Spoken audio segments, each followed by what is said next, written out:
Thank you for being here tonight. And I know your time is valuable, and evenings are especially valuable if you have children. So thank you for making the time to come together. So we're going to go through quite a few things this evening. And if there is point of clarification that will help you understand what's coming up, and I didn't make it clear, since we're a small enough group, I think we can just say, I didn't get that point, or whatever it is that you don't get. So let me go to this first slide here. I like this quote: "Travel is fatal to prejudice, bigotry, and narrow-mindedness, and many of our people need it solely on these accounts. Broad, wholesome, charitable views of men and things cannot be acquired by vegetating in one corner of the earth all one's lifetime." That was Mark Twain. So, yeah, it was interesting.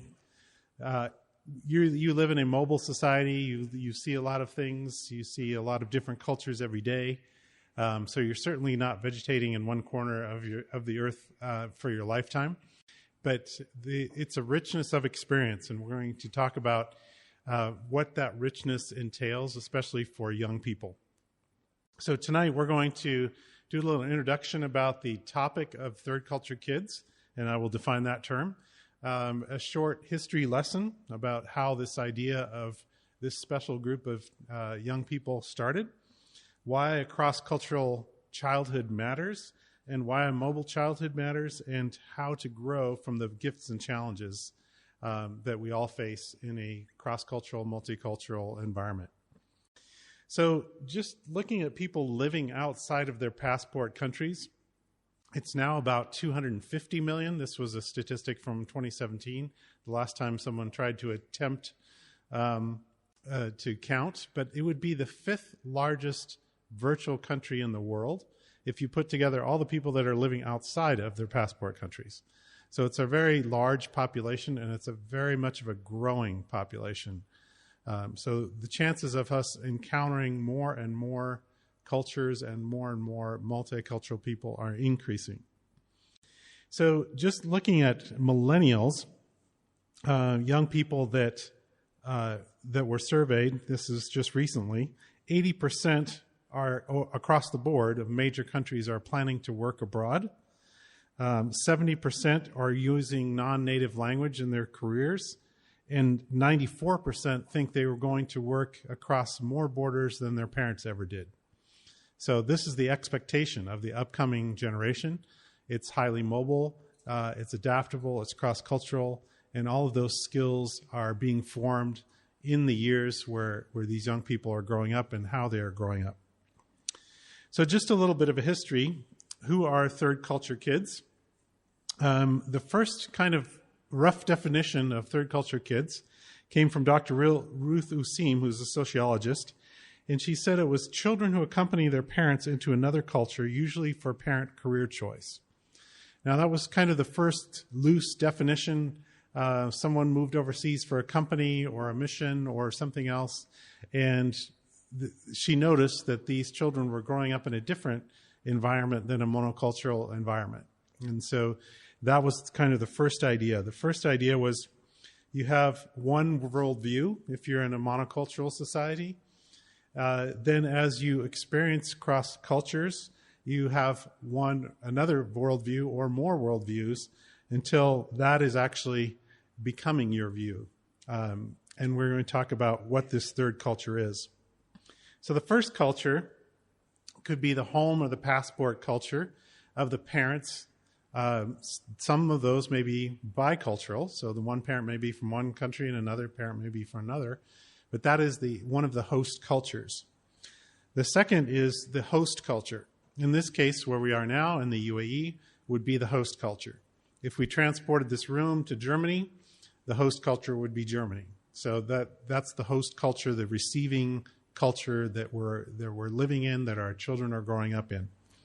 The third would be this interstitial, the in-between lifestyle, the international lifestyle, and it's neither one or the other. It's neither the parents' passport culture, nor is it fully the culture in which children are living.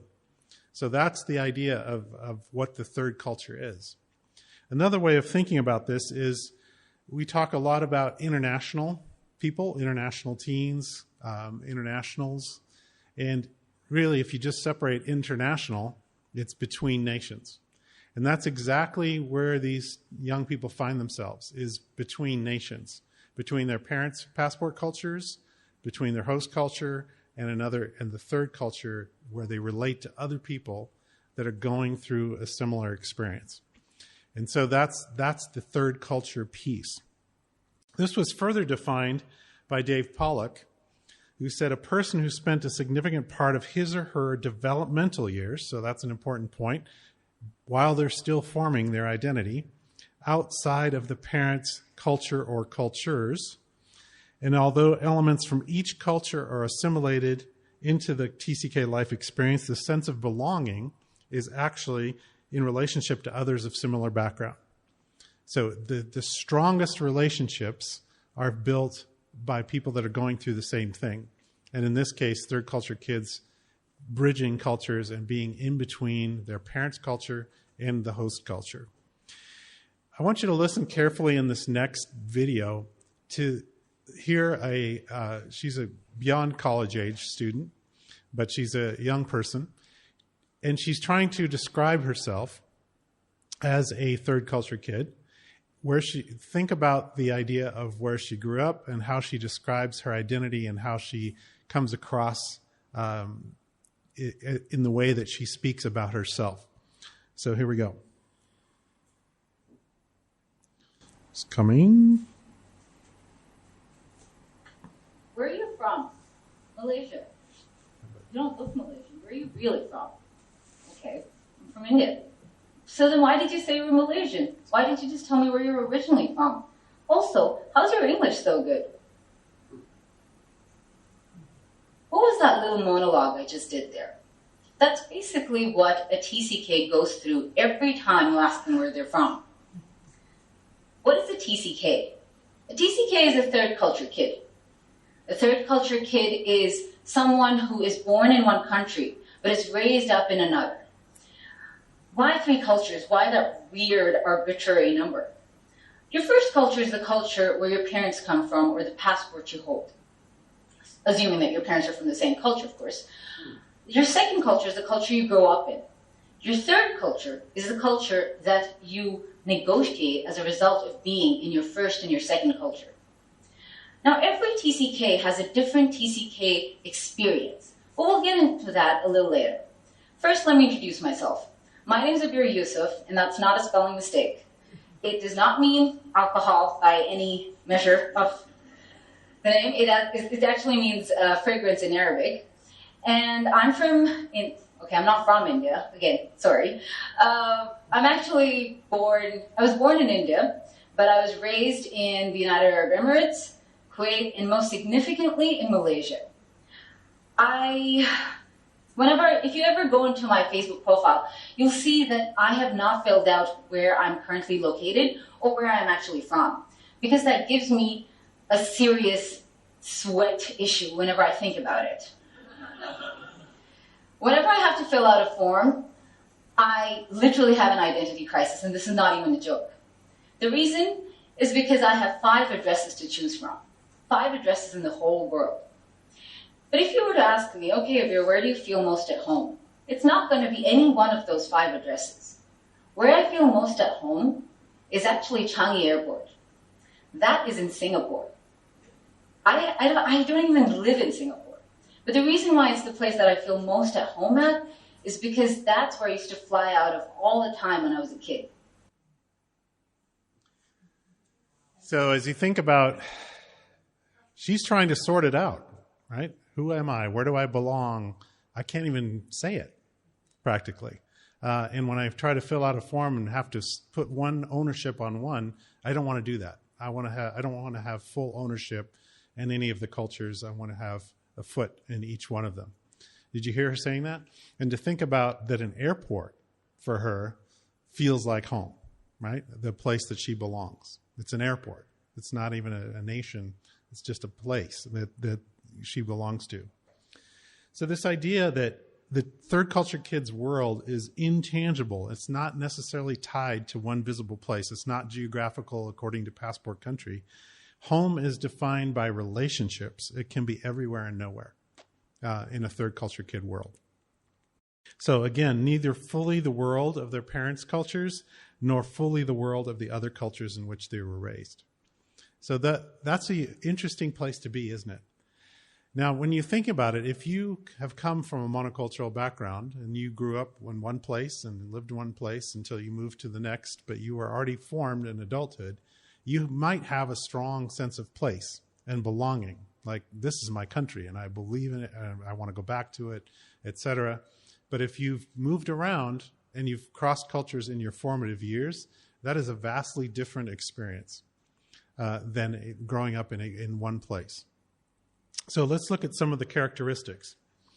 Cross-cultural lifestyle, obviously. High mobility. This might mean that you move or your children move, or that you're in a community that changes all the time. Lots of international communities change continuously. New people coming in, people coming out.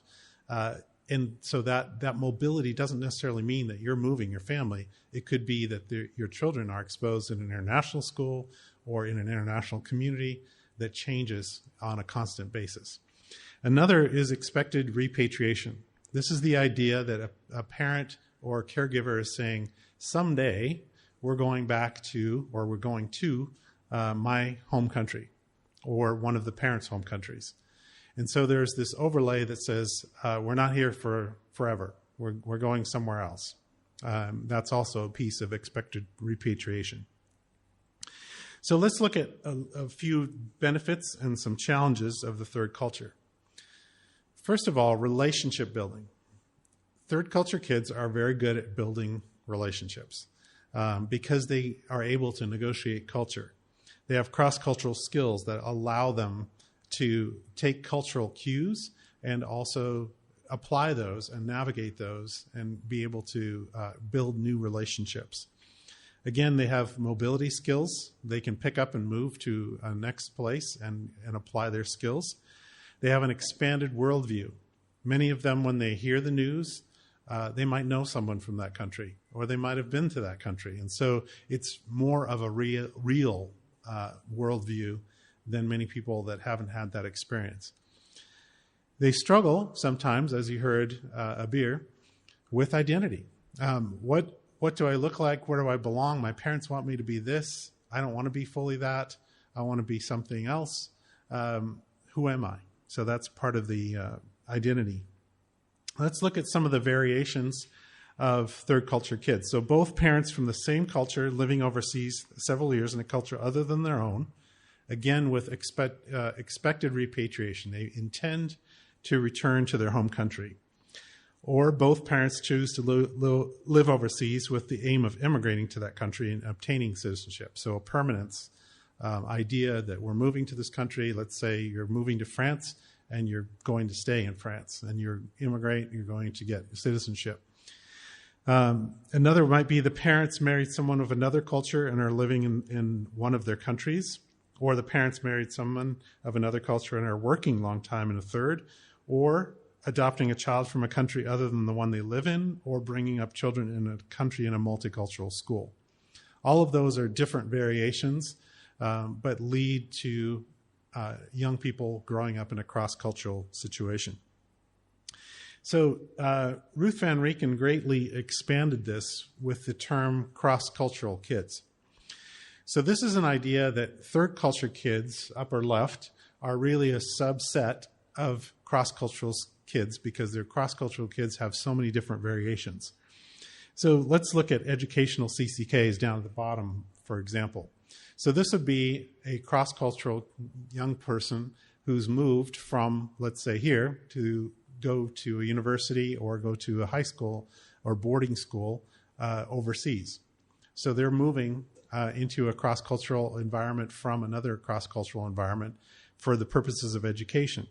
Another one might be children of refugees, people that have come in and are now living in Germany, for example, Syrian refugees flooding into Europe. They are children of refugees, cross-cultural kids. They may not have high mobility. They may be in Germany permanently. No one knows. But they have some of the similar characteristics. So those are just some examples of a broader view. I'm going to focus more onto the TCK in this context, but again, the cross-cultural skills that are acquired by these children are very similar when you're talking about cross-cultural kids. So practical skills that are often acquired is that they can very often be an effective cultural bridge. The reason is they can look at cultural cues for both culture and be the person that brings them together. And that is an incredible skill, and it's highly valued. It's something that third culture kids and many cross-cultural kids do naturally because they've grown up that way. That's the way they've looked at the world. They've taken time to understand other cultures, and they have taken time to interpret one culture to another culture. So they're very good at that. Many of them have language skills, obviously more than one language in many cases, have great observational skills, looking at how does this country work, how do the systems of this country work, how do my friends work in this context. Adaptability, they have great ability to go from one place to the other and get it quickly. And they have confidence to start something new, to move and start again. They're not necessarily afraid to do that. They may not want to do it, but they're not necessarily afraid to do it because they have crossed cultures and crossed into different arenas. So let's take a little bit of time to understand the identity issues. So the difference between a traditional, in quotes, monocultural upbringing, because that's changing quickly, and a cross-cultural upbringing. The first thing we need to look at is a little bit of what is culture. So Webster's defines culture as customary beliefs, social forms, and material traits of racial, religious, or social group. But I like this next definition of a system of shared assumptions, beliefs, and values, the framework from which we interpret and make sense of life and the world around us. Because that's kind of what it is, isn't it? A culture is kind of a common agreement of what we believe to be right, wrong, valued, not valued. It's a system of shared assumptions. And those shared assumptions are shared by a people group or sometimes a culture, but they don't necessarily transcend culture. Some values do, obviously, but we have a system of shared assumptions. So here's one assumption. Dr. Fath Erickson said this: civilization is when things work the way we expect them to. Now, we would look at this sentence and immediately some of us would say, what? No English teachers in the room. Sorry? Lots of problems, right? Why are there capitals when they shouldn't be? It's not the way we expect it to be. And we would put a value judgment on it as a English teacher and say it's incorrect, right? It's wrong.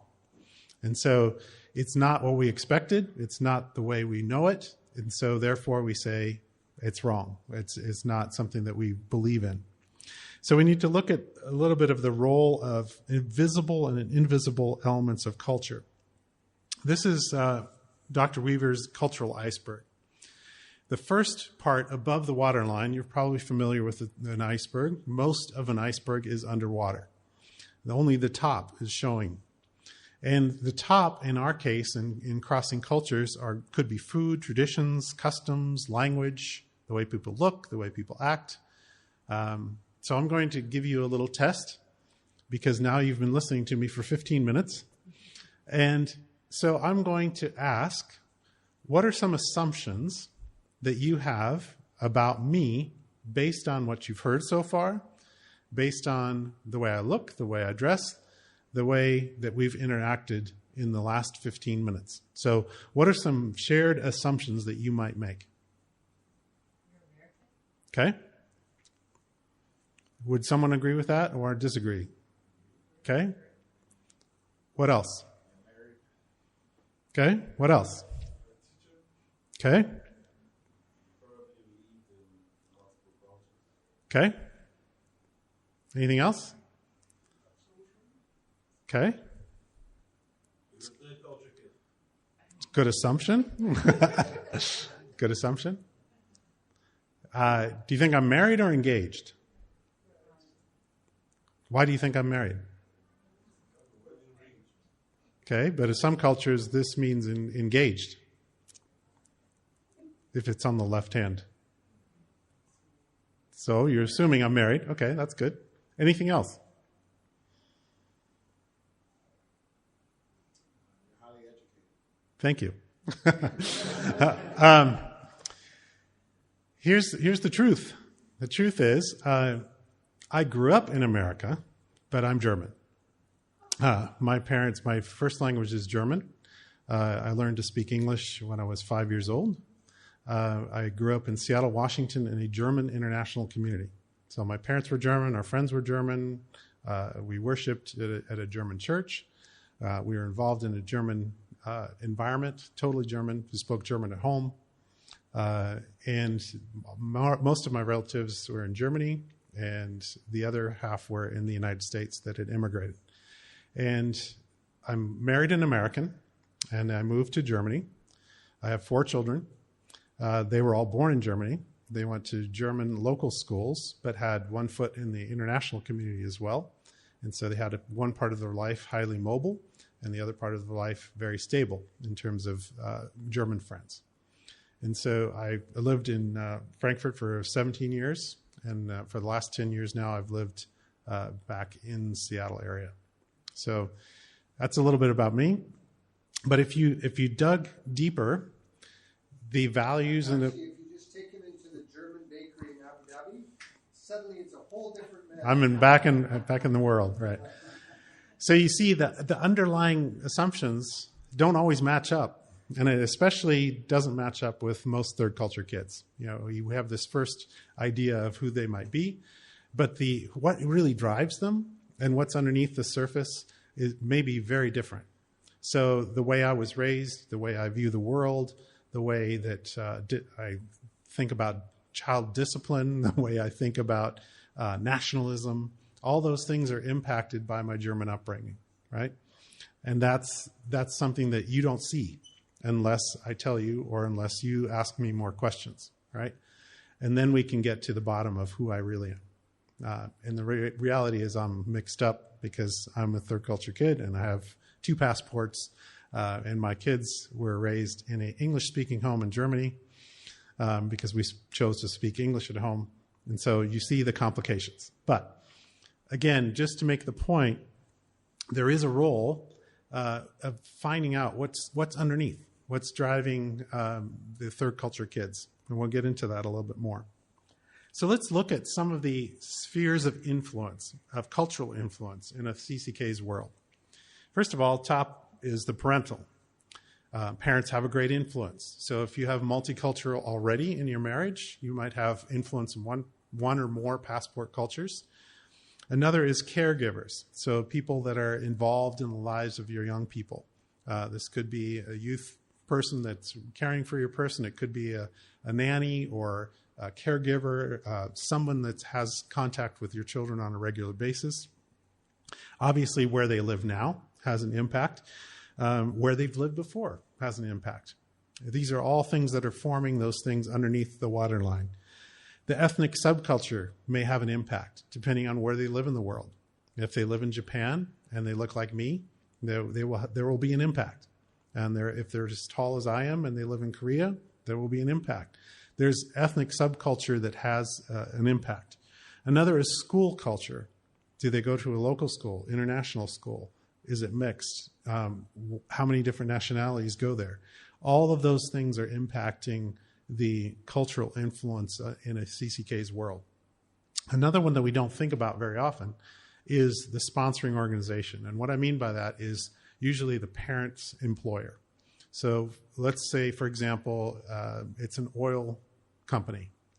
So this child may be an oil company kid, right? Or perhaps it's a government representative's child, so a son or daughter of a diplomat. If the son or daughter of a diplomat gets into trouble in the host country, the chances are it will affect their parent's job. In other sponsoring organizations, that might not be the case, but again, those sponsoring organizations make a difference. Let's say it's a child that's with a an organization that's a non-governmental organization, and they have a different system identity. Or they're military dependents. That's also a different system identity. So all of those things are at play when children are forming their identities. And so that's why there's a lot of complexity to what's underneath the waterline in a third culture kid. So what happens as a result of this? What are some of the expressions? One of them is hidden diversity. This idea that diversity of experience that's shaping a person's life and view, but is not readily apparent or obvious on the outside, unlike the usual diversity markers of race, ethnicity, nationality, etc. So again, in Germany, I could look like a German. It's no problem, right? That would be a marker for a lot of people. My face wouldn't give me away that I have any American background. But if I look like this and act like this, you will assume I'm an American in that sense. So I have a diversity, but it's hidden, right? And many of you and many of your children have a diversity that's also hidden, and understanding where that lies. So let's look at some of the ways that this reflects itself. So the first upper left would be the foreigner. So this is someone who looks different from the surrounding host culture, and they think differently from the surrounding host culture. So someone would say they're a foreigner. Okay, they look like a foreigner, they think differently, obviously they must act differently. The next one might be they look differently, but they think alike, and they're adopted into the culture, which means that the diversity is they look different, so that's a little bit easier for some people to get, but they think of the same as the surrounding culture. So, for example, I have a friend who actually grew up in Japan as a cross-cultural kid, and he looks like me, but he's Japanese. I mean, his thought process and the way he acts and the way he reacts and the way he encounters people is Japanese. So he looks completely different, but he thinks alike to the culture that he grew up in the Japanese culture. He speaks fluent Japanese and is probably better Japanese than his English. Another would be the hidden immigrant. So this would be me in Seattle growing up in a German culture. I look alike, really wouldn't differentiate myself on the way I look, but I think quite differently. When I was together with a group of peers, I would call home and speak to my parents in German, right? That's different than any of the peers that I was surrounded with. No one else was calling their parents in a foreign language in the context that I was in. Then the mirror would be they look alike and they think alike. So that's kind of alignment on all levels. So that's the mirrors in relationship to the surrounding dominant culture. Now here in the UAE, this is an interesting thing because the surrounding dominant culture is already quite international. It's, has diversity in it. But let's say we transplanted your children or yourself to the surrounding dominant culture, let's say Mexico, for example. So the reactions you could see, you might look different, right? You might people think you think different. You see how it changes if you have a surrounding dominant culture that's very monocultural. Here, you have a surrounding dominant culture that's in the international, it's very diverse already, but there's still diversity going on in terms of the locals and the expats that are here. So some common reactions as third culture kids try to sort out their identity. This is in their formative years. One might be the chameleon. They try to find the same as identity. So they're trying to fit into the culture. They're trying to do everything they can to fit into the culture. They don't want to be seen as being different. I call this kind of the middle school idea. You don't want to stand out, so be as chameleon as you can. The next one might be the screamer, the one that says, I don't like the surrounding dominant culture. I want to find a different identity. I want everyone to know I'm from whatever country I'm from, or whatever country one of my parents is from, even though I've never lived in that country. I have a different identity, and I'm going to say that that's what I have.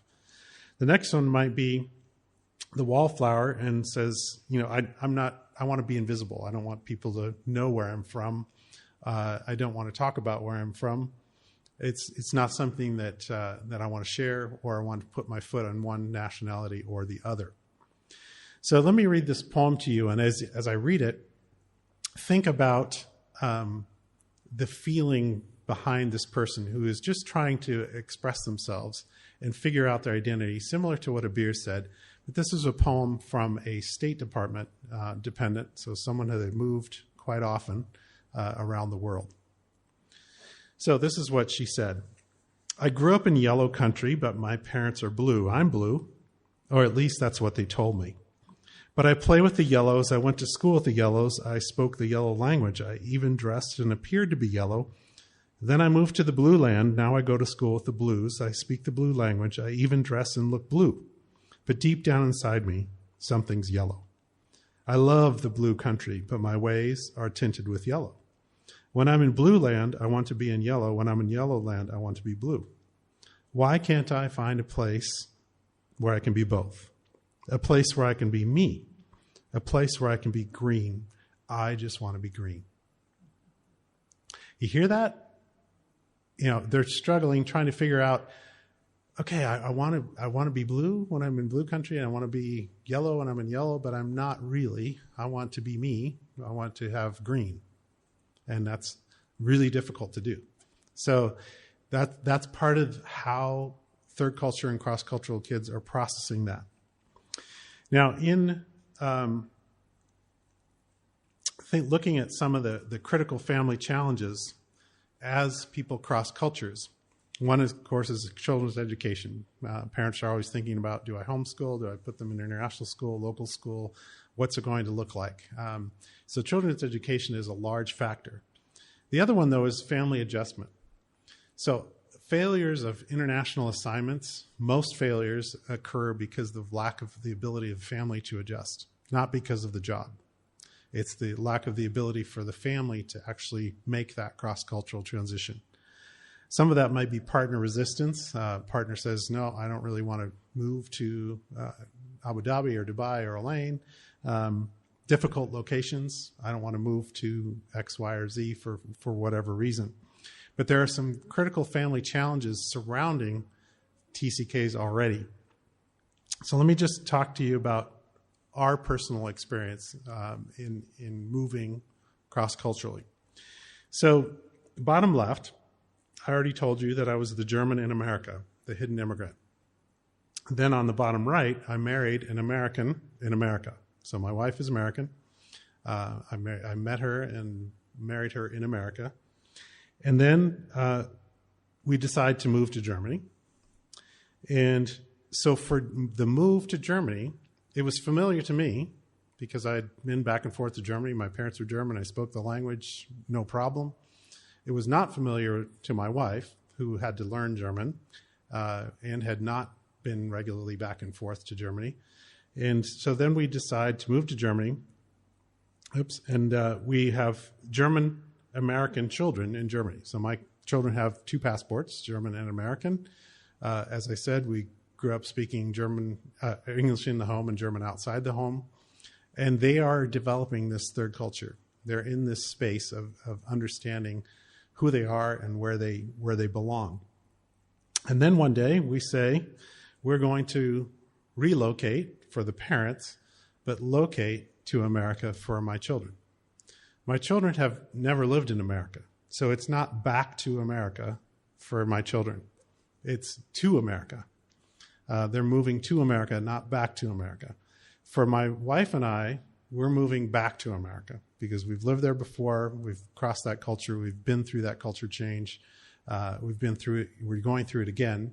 And I can tell you the most difficult transition in our family was the transition of my wife moving back to her home country because she had changed, her country had changed, and her perception of that had changed, whereas I held it more loosely because I'd already experienced a cross-cultural experience in America. Does that make sense? And my children were just discovering what's America all about. So you can see how as we moved to that, I just want to make the point that it was emigration for children and repatriation for the parents. And that's an important point because we say this a lot. We say we're moving, if we have this idea of expected repatriation and we've grown up with our children in a cross-cultural environment, we've maybe been in the UAE for 5 or 6 or 4 or whatever years, and we say we're moving back to somewhere. It may not be back if they've never lived there, or they may not view it as back to home because they feel at home here or they feel at home somewhere else in a different country. And that's a struggle for us as parents. It can be a very big struggle to understand now my child's identity has grown up. It's different. It's different than what I am and who I am. And they're not aligned the same as I thought they would be. And so remember, they're going through it in their identity forming years, not when they've already rooted and grounded in one place. So what did this look like? So my children were essentially hidden immigrants in Germany and America, because in Germany, unless they opened their mouth and started speaking English, they were German kindergarten, German schools, everything else. Nobody would ever know that they were American. I'll tell you one story which really made me laugh. I was picking up my daughter from, I think it was kindergarten. And in Germany, you take public buses to kindergarten. So you send off your child on a public bus, which you would never do in America. But you do that in Germany. And she came back, and she was trying to tell me something that had happened in kindergarten. And she said, she stuttered in English. And I said, well, why don't you just tell me in German? Because I could see that she hadn't switched from being in a German kindergarten to being at home speaking English. So she looked at me and she said, what's German? And I said, well, it's the way how you speak when you're in school. Oh, okay. Then she rattled off German. So this idea of, this hidden diversity goes both ways. When my children arrived in America, no one knew that they spoke German. They looked American. They looked like me. They spoke like I did because of my American accent. So they fit in. They didn't have a British accent. They may have had some quirks on their British English because they met a lot of South Africans and Brits and everyone else. But so the assumption of their peers was, you're an American. And you should know everything that an American 14, 15, 16-year-old knows. And they didn't, right? Because they hadn't grown up in American culture. They'd experienced American culture, but they hadn't grown up through it. So they missed a lot of cultural things. They didn't know things. They didn't understand certain idioms or certain phrases or whatever it is. My eldest daughter struggled with understanding chemistry in English. She knew chemistry in German. She knew maths in German. But translating every time was just another layer, right? But she spoke perfect English. So her teachers expected her to, why don't you get this in chemistry? So there's different variations of that. So lack of local knowledge. The other one was allegiance, the idea of who do you have allegiance to? Which nation do you belong to? And I admit this around the world, and I've admitted it, this will be the third time this trip that I've admitted my major parenting fail. But I failed to inform my children about something before their first day of school. And what I failed to inform them about is that in American schools, at least in the area that we were living in, there is a pledge of allegiance to the flag of the United States of America every morning in the classroom, where the children stand up and they salute the flag by putting their hand over their heart, and they recite a pledge to the flag, to the nation, right? Most of you know that Germany, since World War II, is not nationalistic. In fact, quite the opposite. The Postal Service decided not to have uniforms because it was too controversial to have uniforms. The German flag is rarely flown by individuals. So this idea that it's shocking that A, we would salute the flag and pledge our allegiance to a nation, and B, you didn't tell us about that.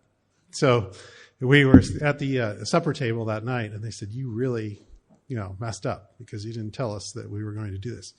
They didn't know the pledge. They felt uncomfortable. They didn't know what to do. So allegiance, am I American? So do I have to do this? Or am I German? Or, what am I? So another one might be different perspectives. And some of you have had children that have gone through this where they tell about this experience that they've had overseas. And other people that haven't lived cross-culturally or been a part of that look at them as arrogant because they have done certain things that people may have dreamt of doing. Like they maybe went on a scuba dive in Egypt one time. And people say, well, that's amazing. You went scuba diving in Egypt. And, well, that was the closest scuba diving, so that's where we went. Or you saw the pyramids or whatever it is. And so TCKs often don't tell the full story because they're afraid that they're going to be perceived as arrogant on one piece or another. So they hide pieces of that. In my case, my children didn't tell people that they learned to ski in France. That was one of the things they didn't share with many people because that would be perceived as arrogant. I skied in the Alps. I learned to ski in the Alps. I skied at Verbier and the Matterhorn and a couple other places. And in America, in our context, that would be, wow, you must be very wealthy, or there must be something about you. So children hide some of those things sometimes. Again, not quite either fully German or fully American in the case of my children. So we mix a lot of customs in our family to our liking. So the German tradition, for example, at Christmas is to open Christmas presents on Christmas Eve. American tradition of my wife is Christmas Day. So what do? Both. So that's a great compromise.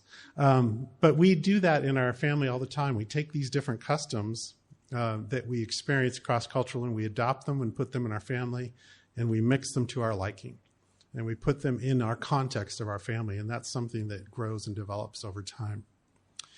So I want to go to this part right here, which is kind of practical application of how do we go through cross-cultural transition with our young people. So this is just a little bit of a acrostic: talk, opportunities, grieving, emotions, think, hold, engage, and rest. So I'll walk through each one of these rather quickly. So the first thing to understand is the idea of culture stress. So when we're crossing cultures, and when your children are crossing cultures, there's somewhat of a fun stage, the honeymoon stage. This is great, it's new, exciting, it's similar, there's some things that I know and I want to discover, and it's all exciting, and there's a piece that's the honeymoon stage. The next stage is, but there's some things I really don't like. It's too hot, it's too dusty, my microwave doesn't work, or whatever it is. There's this, it's different and it's alarming, and I'm alarmed by it. The next might be, it's not only different, but it's bad. I put a value judgment on it and say, these people don't know what they're doing. This culture is not matching up to what I thought it would be, and I'm in this fight internally. In the middle of that fight, sometimes we tend to mock other cultures. We tend to look at the other culture and say, well, either they're less intelligent or they just haven't figured that out yet, or whatever it is. And as parents, sometimes we get into this mocking of culture, and that's a very, very dangerous place to be. So I would suggest, if you feel that you want to mock the culture, lock yourself up in a room with your spouse, have a little mocking session, but don't do it in front of your kids, and because they're going to pick up on that in terms of how you view the other culture. Then one day you say, well, it's different, but it's okay. I can accept that. That's something that will fit. And then there's understanding, and eventually you say, well, it's different, and I'm open to living that way. It's something that I'm going to adopt and I can live with. So what to remember about this culture stress is that it occurs at different rates in your family, and it occurs in different ways according to personalities in your family. So some of your children may say, I'm in the honeymoon stage and I'm going to stay there. I love this place. I have no idea that, and another child may say, There's no way I want to be here. I don't like this about the culture. I don't like this about my school, whatever it is. And they're in the fight mode. And you may already be through all of it and be open to living this new thing, have crossed the culture and been a part of it. So helping your family understand, where are they on the culture stress side of things? Are they fighting? Are they accepting? Are they creatively adopting things from the culture? Or where is the family in that context? So in order to do that is really to talk as much as possible. And one of the ways that we can talk about things is addressing what we've left, the things that we've lost. And we don't like doing that when we're crossing cultures. As parents, we usually are on the encouraging side, and we say, it's going to be wonderful. New place is so much better than the old place. You're going to love it. And we don't give permission to grieve the good things that happened in the last place. And that's a very important step. I'll talk about that a little bit more. But remind your kids that they can never lose what they've gained as CCKs or TCKs. And some of those things we talked about, the ability to bridge cultures, build relationships, be mobile, be able to observe culture and act on it. All those things are things they're gaining. And the next cross-cultural experience is actually building on that foundation to make them better culture bridge people, better people that work alongside of it. So moving towards the future is building on that foundation. The next one I want to talk about is opportunities.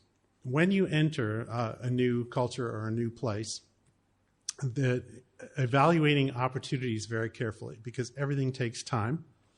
It takes time on family time and relationships. Each school event, each soccer event, or whatever it is, or football, rugby, anything that takes time, your involvement on a volunteer basis in different things takes time. So evaluating those opportunities carefully, recognizing where you are on the cultural stress scale with your family, and acting accordingly in terms of taking opportunities. Children need a community of peers. So what I talked about earlier is the place that third culture and cross-cultural kids feel the most at home is in relationship to other people who have going through the same experience. That's where they feel most comfortable and most at home. And so that is a community of peers. Sometimes that occurs at school, but most of the time it happens in community groups or people's gatherings where there are third culture kids or cross-cultural kids that are gathering. Parents need that too. Parents need to be able to share that ability to talk about these cross-cultural issues in a place that understand each other. So let's say you're someone that's crossed a lot of cultures. I want to encourage you to shift your focus to other people around you that maybe haven't done it as often as you have.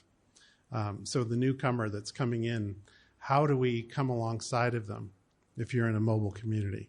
How do we help them navigate the cross-cultural change, the culture shock, the actual logistics of going through the next place to live? So I would encourage you, if that's you, if you know how this culture works and you know how things work, consider focusing on others around you to help them through that. Look for ways to help each other.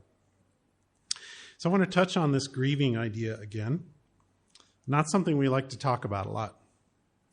The first thing I want to say is that as parents, we need to be much more open to permitting the fact that our kids are grieving the places that they've lived. It's okay to say that you miss something somewhere.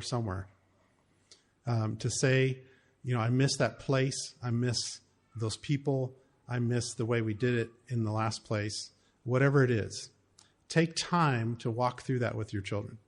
It's difficult, but it's very helpful to go through that process. I'll give you one example from our family. So my daughter was a soccer captain on an all-boys team. So she had risen to the top of her game. She was the only female captain of an all-boys team. So you can figure that one out. But she was a football star in her context. And the time came to leave, right? We were moving to America. And so she was giving that up. She was giving up her team and we were moving to America. Her team put together a scrapbook of their games, the people, the coaches, major wins, everything that they had done together. And a few months after we moved, we sat on the sofa at home, the couch at home, and we paged through that book. And we just wept. I just wept with my daughter about her pain of having to leave that. And that's not something that is comfortable. It's not very fun, but it's really important to recognize the losses and to help your family go through those. Recognize and validate the identity and relationship with the international culture as well as the passport culture. Look at ways where you can bring your kids through that process. This is the hardest thing. Give ourselves and children permission and time to mourn. We're also not good at that because we're leading the family, right? So our difficulty when we're moving to the next location is we don't allow time to mourn the last location because we have to be on. We have to be the ones that are leading and encouraging and making it happen, right? So we rarely give ourselves time to actually process the change that has happened. But in order to really do that, you have to take some time to do it. Some ways to do this with young people is naming the losses, the obvious ones and the hidden ones, with a journal, a scrapbook, talking to someone that's not going to just fix it and trying to fix everything, but just listen to what your children are experiencing. And this last one is, for us, comfort before encouraging. So comfort your children of the losses that they've experienced before you say it's going to be amazing, right? Because we all want it to be amazing in the next place, but recognize that there are things that they have given up and that you can help them walk through. The next one I want to touch on is emotions. As anyone who has done an international cross-cultural move knows, emotions run high during those kinds of moves. Allow some latitude without personal attacks. And this is an interesting one. Children have a big sense of loyalty in a lot of different ways. So sometimes, let's say you're moving from the UAE, you've been here a few years, and they don't want to be disloyal to the UAE by saying it was bad experience, or or this next place is going to be better than where I've lived before. Otherwise, I'm questioning my loyalty and how I feel about the UAE, or France, or whatever it is, the country they've been involved in. So remind them they don't have to reject the past or the present. They can have this both and. They can have the experience that they had internationally. Another one I just want to leave with you is discern what is life and what is culture shock. When we're in that cultural transition, a punctured tire can be blamed on the country, right? This is a terrible place. I'm having a punctured tire, and it's not, it's culture shock. Well, it's not. It's just life, right? It's just something that happens in every country. But because we're under stress, we start blaming it on the country, or the refrigerator doesn't work, or the stove doesn't work, or whatever it is. It's this country. Well, it's not. It's just culture shock and life. So again, to give you perspective on how a third culture kid is processing life, here's a quote. "My life is like Windows. Each part is open and accessible, but I have to operate on the one that's on the screen."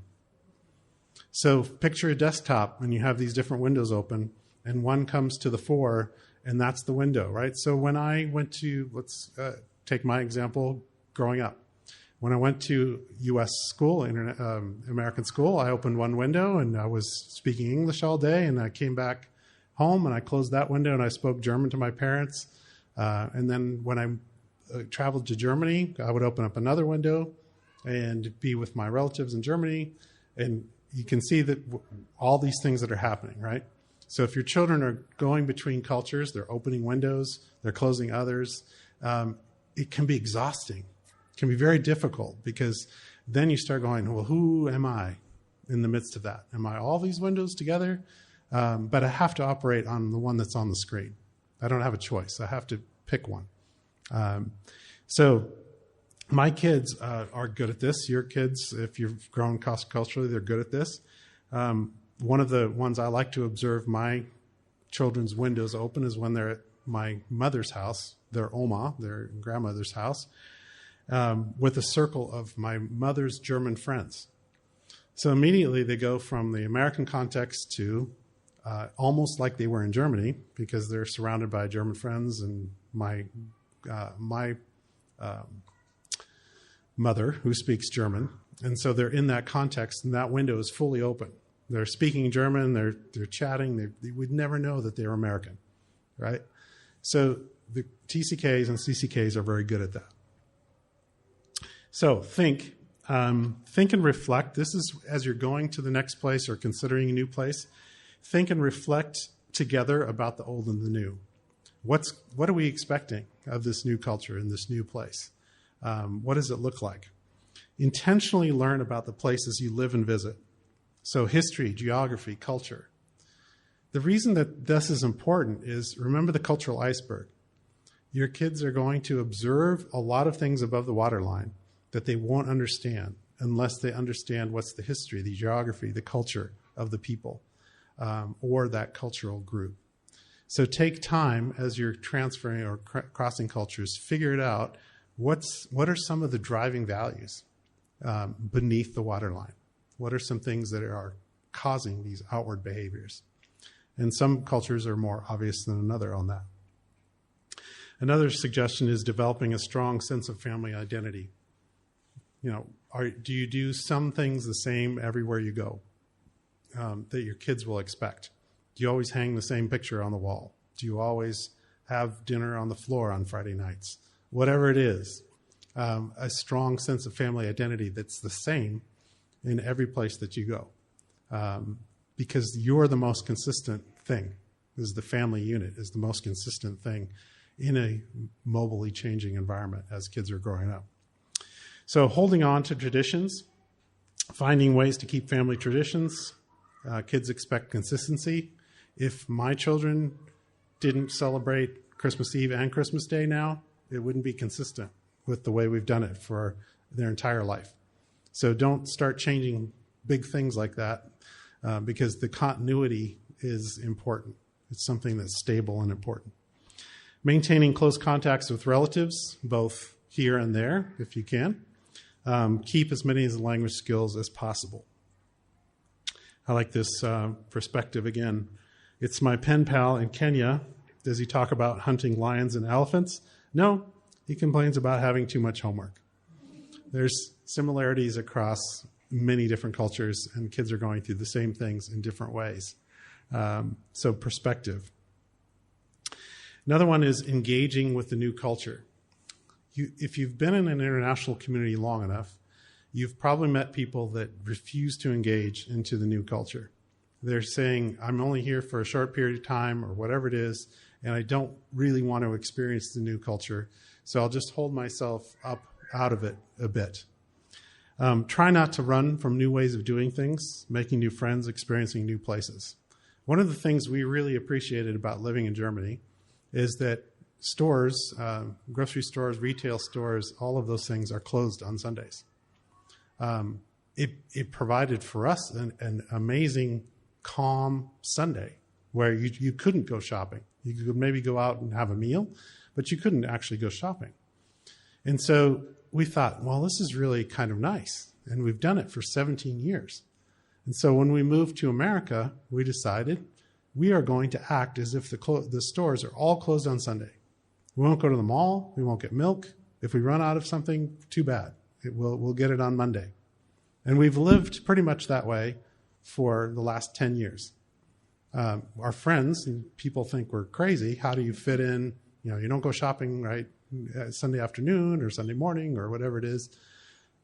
Life goes on. It still works, right? So for us, it was new because it was a new tradition forced upon us in a way, but we've adopted it, and that's how we live. So again, experience new places, engage with the new culture. Another modern piece of this increases the complexity. Holding on and engaging. So Skype, Facebook, Instagram, all those things that kids are involved in. There is a risk that when you move from one culture to another, that your children will focus on where they left at the expense of engaging with the new culture because of the ability to remain on social media or be connected with that group of friends. So again, encourage your children to engage with those people, keep engaged with those people, but not at the expense of engaging with new people. So if your child is coming home from school and they're on Instagram, Facebook, and Skype, and none of those people are people that they have context with in the new place, that's going to be a problem down the road. So helping them to balance that and understand that. So find out what's going on there. Another perspective from a TCK. When you grow up, seeing and experiencing so much, you realize how vast and enormous your options are. This makes staying put and choosing things that will make it difficult to change, to move, unattractive. Decision-making can be tricky. You're always wondering what you decided was right, constantly second-guessing. There's often a trade-off between exploration and stability. So this idea that the paralysis sometimes of, I have so many options for young people, TCKs, third culture kids. I've seen this in my children. My children happily would say, well, I could live in Thailand, I could live in Germany, I could live in South America, maybe I should do this, maybe I should do that. There's a trade-off between exploration and stability for third culture kids. They've experienced a lot of different things going on around them, and so they see the world, again, in a different way than maybe we did if we grew up in one place. Next one I would leave you with is rest periods are essential. Change is stressful, and it demands those intentional rest periods. Planning with your children versus informing them about a move, helping them to think through what that's going to look like, obviously age appropriate.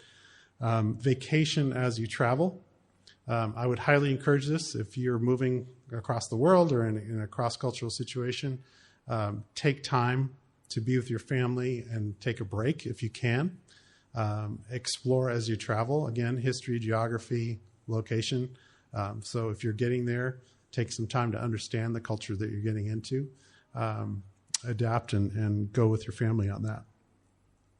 So the last thing I want to encourage you with is that all of us need community.